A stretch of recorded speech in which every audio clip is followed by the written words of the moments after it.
Salut, aujourd'hui on va voir comment démonter un G17 de chez WE.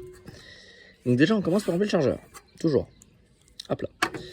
Lui il est un peu plus chiant parce qu'en fait il a un loquet ici et un autre ici. Il faut les descendre en simultané, ce qui est ultra chiant, et tirer la culasse en arrière et la retirer en avant. Si vous avez tiré les loquets suffisamment en bas, vraiment c'est dur hein, à tirer, mais il faut bien les tirer en bas.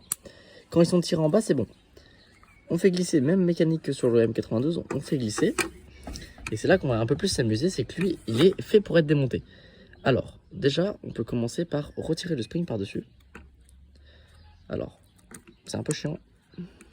Parce qu'il est ultra bien graissé. Hop là, voilà. Le spring part. Ensuite, on a le bloc hop-up. Donc le spring, il suffit juste de le compresser hein, pour le faire ressortir, c'est pas très compliqué. Hein.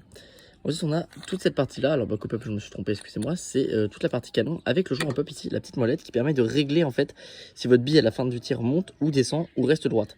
C'est super pratique et c'est ultra sensible. Il faut faire super attention quand on le règle. Donc, ensuite, on peut retirer tout ça, toute cette partie-là. Voilà. En courbant un peu le truc, ça sort. Hein. Voilà. Donc, il suffit de le courber par rapport au canon. Pas trop le rayer parce qu'après, voilà, ça fait des petites rayures comme ça. Je suis un peu con. La culasse là elle est pratiquement vide, le bloc hop-up on évite d'y toucher, hein, c'est quand même quelque chose d'assez sensible. Et voilà, on se retrouve avec ça. Il suffit de tirer ça, hop là, et là on a accès finalement au canon. Donc ça c'est le canon, avec le joint hop-up, qui se trouve juste là, cette petite molette là dont je vous parle depuis tout à l'heure, qui permet du coup le réglage du joint hop-up. Donc vraiment ça, si vous avez une bille par exemple qui descend super vite ou une bille qui monte à la fin de votre tir, c'est super important. Ensuite, vous remettez le canon dedans, bien au fond, c'est important. Hop là, on met le canon, on met au fond, dans le bloc hop-up. Ça se remonte toujours plus facilement que ça se démonte. Sauf pour le spring qui est du coup qu'on doit recompresser à la main. Alors, je sais pas si je pourrais le montrer parce qu'il faut que j'utilise mes deux mains et c'est un peu compliqué.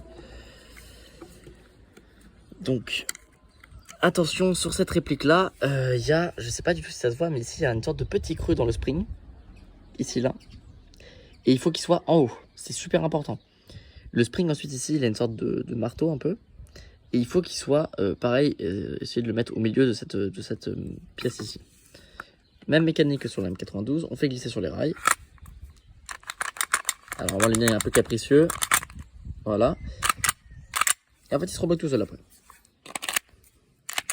C'est bon, il est remonté.